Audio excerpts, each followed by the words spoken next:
Welcome to Shovelware Diggers. Our dig team is currently excavating the Softkey Shareware 2000 Hit Games 2 CD collection. You can find a link in the video description containing the entire directory structure of this archive.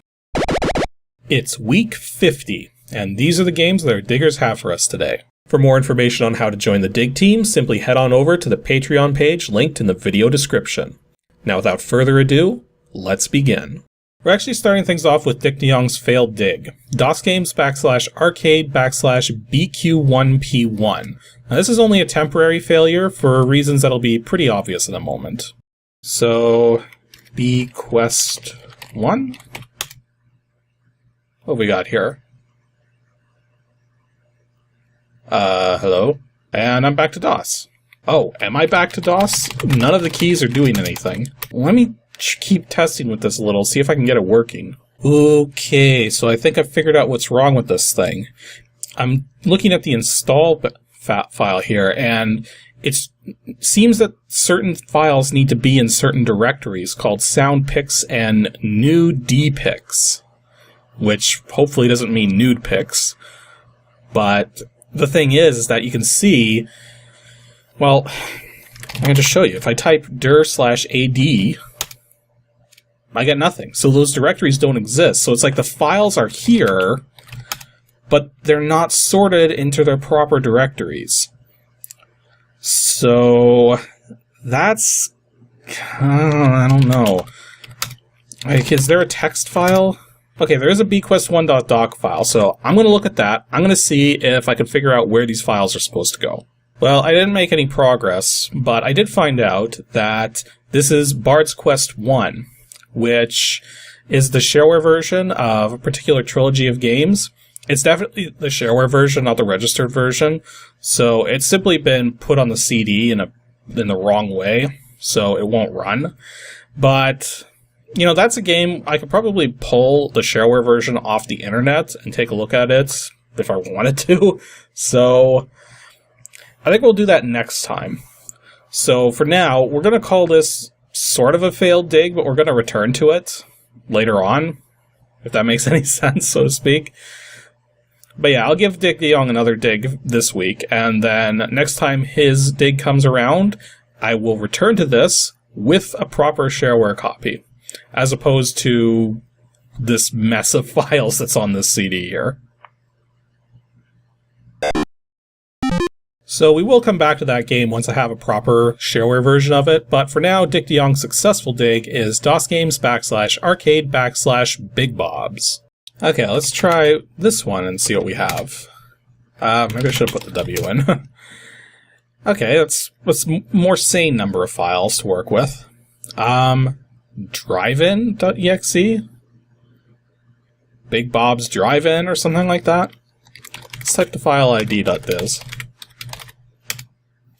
BIGBOBS from Sherwood Forest Software for $15. Okay, so it's probably the shareware version. Let's just run it. Drivein. Okay. I'm surprised we haven't run into one of these sooner. So what we're dealing with, well, aside from that not working, we're dealing with a game made with GameMaker. Not the game maker that you probably know about on Steam or anything like that, nah. This is like one of the original game maker programs, and it's got an interesting history behind it. It's something I've been meaning to cover on Ancient DOS Games at some point, but there's a lot to go into with this particular program. But this is a game that's been made with that particular thing, so it's got some very rudimentary things to it. But in any case, let's actually take a look at this particular game made with it. The object of the game is to successfully make it through all 5 screens of the game. The screens consist of the drive-in, known as BIGBOBS, as well as the parking lot. You start in the entranceway of BIGBOBS and travel all the way to the flashing star in the parking lot on field 5. You can move Stacy's our character, okay, by using the 4 main arrow keys. You must satisfy Yeah, for some reason I wasn't reading that correctly. You must satisfy the many customers in the drive-in by dropping food in their path to stop them. You can do this by pushing the following keys. S for soda, F for french fries, H for hamburger, and B for super burger. That is like... Those are bad controls.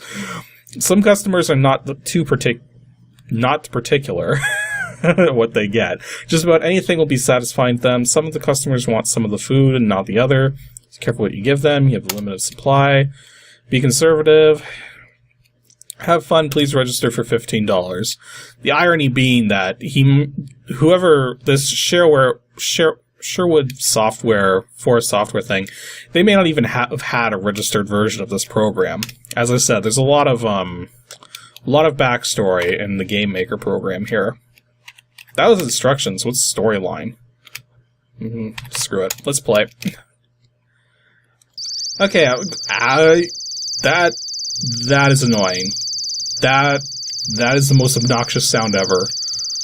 Why is the game making that sound? We got a poodle. Okay, we burgered the poodle to death. That sound is so bad. Why is it making that sound? Game Maker games don't normally make sounds like that. Why is it making that sound effect? Okay, F2 brings up the stats. So I have 20 hit points, 2 lives, and 527 points, and no inventory items. Okay, I found the, What did that do? I have no idea. Also, I managed... Okay, so F4 turns the sounds off. Okay, so we can play this without sound effects. That's good. And I just died. Hooray for me. Start back at the beginning. Well, at least the graphics aren't terrible. I mean, I've seen worse graphics in a game. But it's a game make. And yeah. When I eventually get to this particular Game Maker program, like, I mean, it kind of looks a little buggy as I'm playing this, you may have noticed.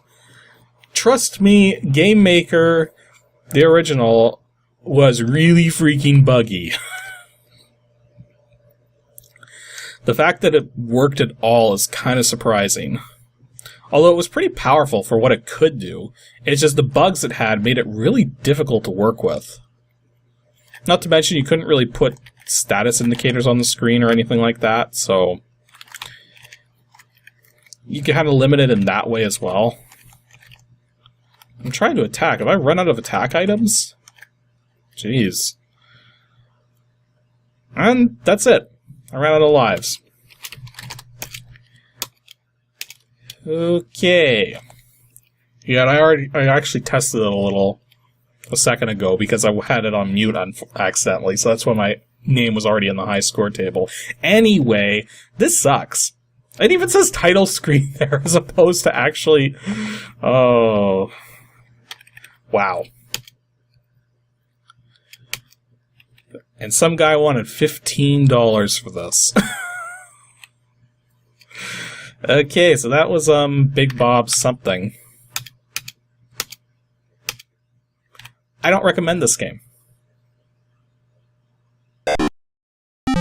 Next up, Paul Scheer dug up WINGAMES /GG/fantasy.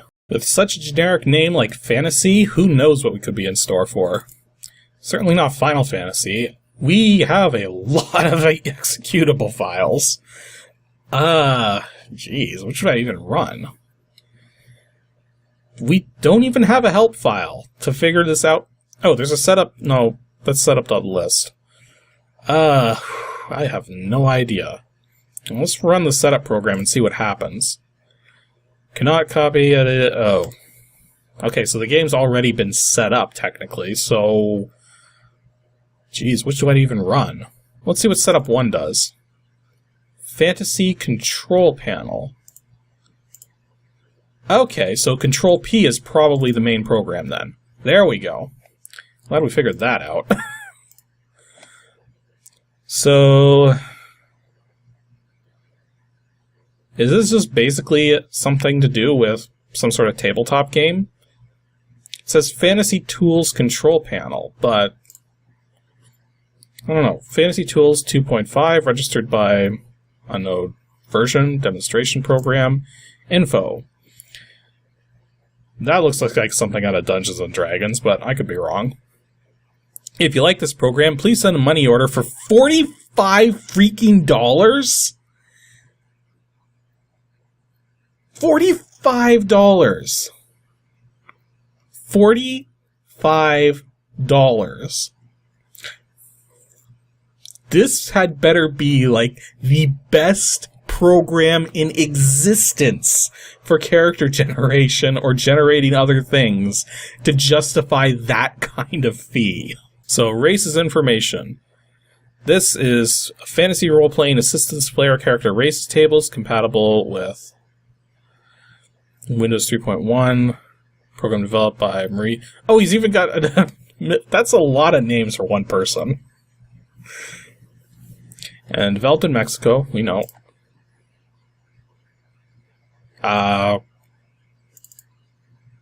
Okay, so it starts this weird little toolbar thing. Racial ability adjustments, requirements. So, okay, what is this even for, though? Yeah, this looks like some sort of like Dungeons and Dragons based thing.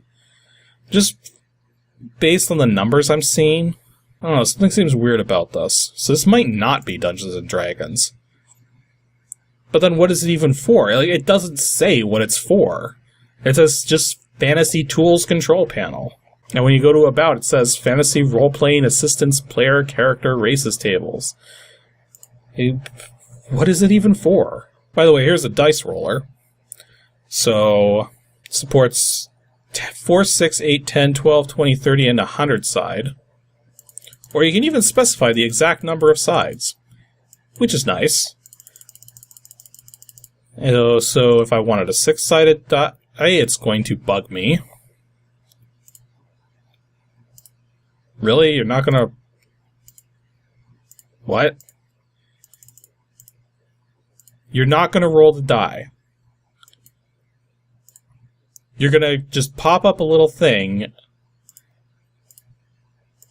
You're just showing the die roller, and you're not letting people use it, and you expect people to pay $45 so they can use their die roller. No. Just no.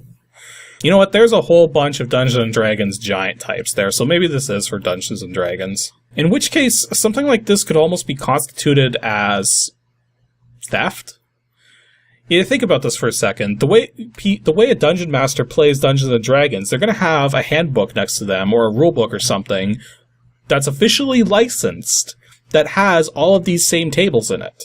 So this is basically... plagiarism? Yeah. So, So not only does this program have a die roller that you can't use unless you're registered, because it just pulls up the registration box when you try to use it, but it's also blatantly copying information out of a book of some sort. And let me guess. Oh, this one actually does calculate it. So at least part of the program is working, but still, you're asking $45 for a piece of plagiarized software. It's like, how do you expect to get away with that? Well, actually, I know exactly how they got away with it. It's on this Shovelware CD, and probably only a tiny number of people knew it even existed. Geez, looking up through this program, this would almost seem more complicated to use than actually just rolling the numbers manually and just calculating it out by being familiar with everything.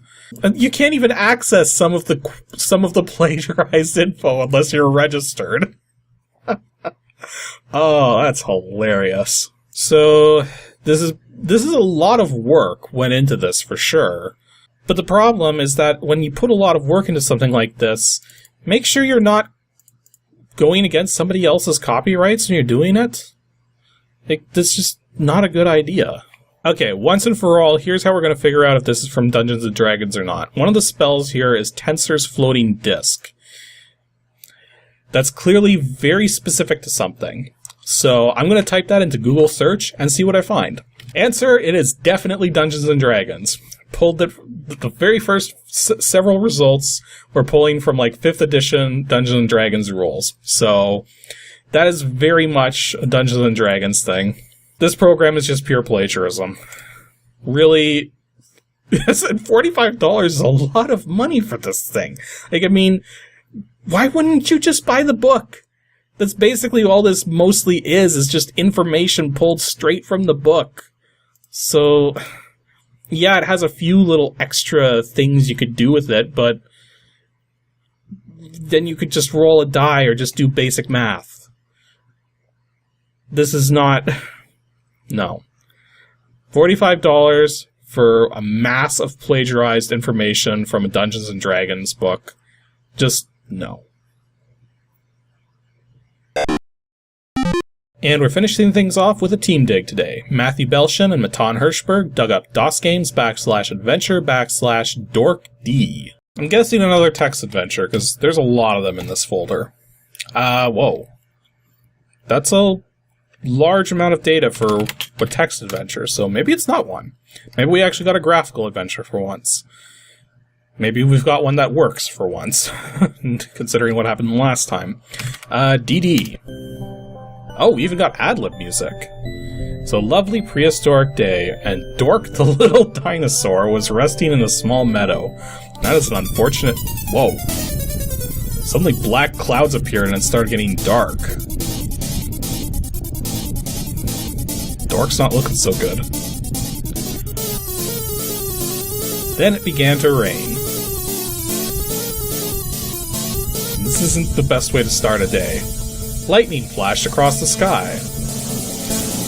Dork became very frightened.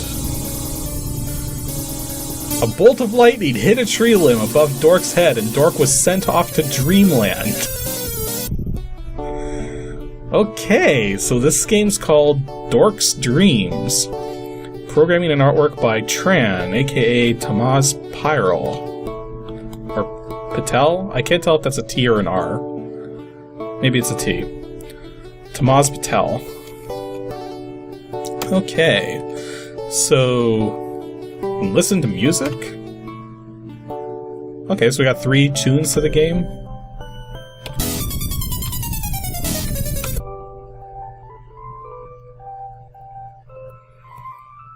Why does that song turn up in so many different games? Anyways, let's actually begin this thing. Prepare for level 1. Oh. Oh. This does not look anything like the... What? I didn't push anything. Gravity just suddenly went up. That's kind of weird. You can't hold multiple keys at the same time.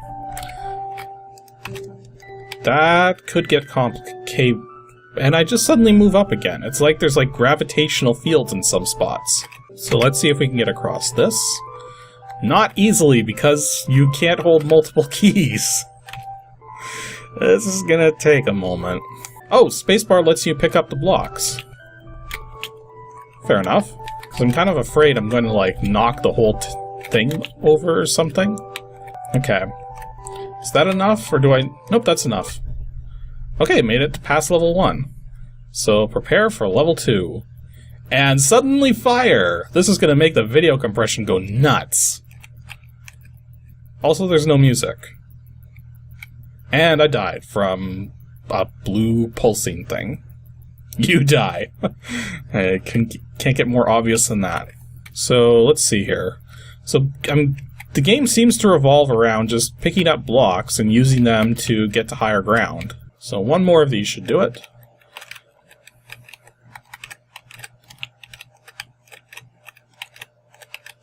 There we go. Level 2 complete. So prepare for level 3. We got music again. I don't recognize this tune, but I'm willing to bet it's something. Actually, I kinda semi-recognize it. Like, very semi-recognize it.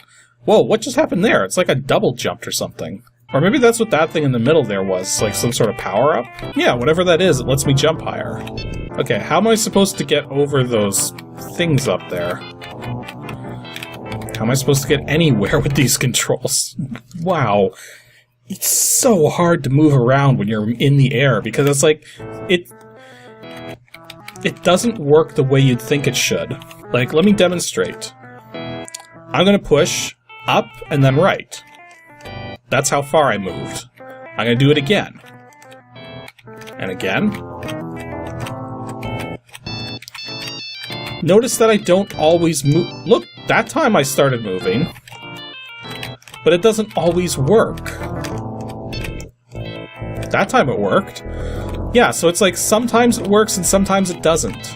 I think it's related to if it's still detecting the up button or not. So I think so long as you let go of the up button, it works fine.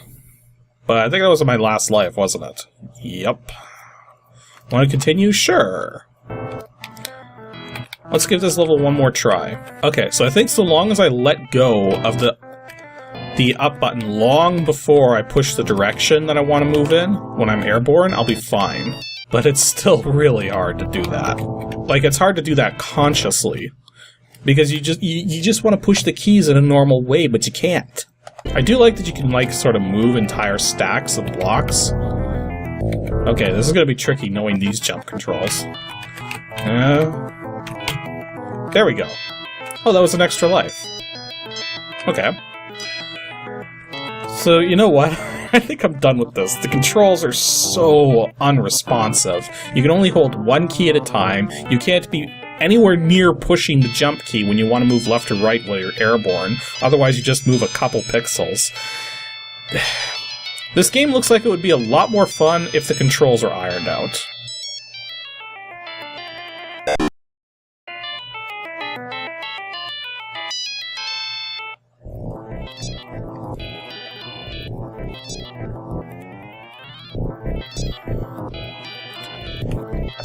Also, hang on, isn't this an arcade-style game? So what the heck is it doing in the adventure folder?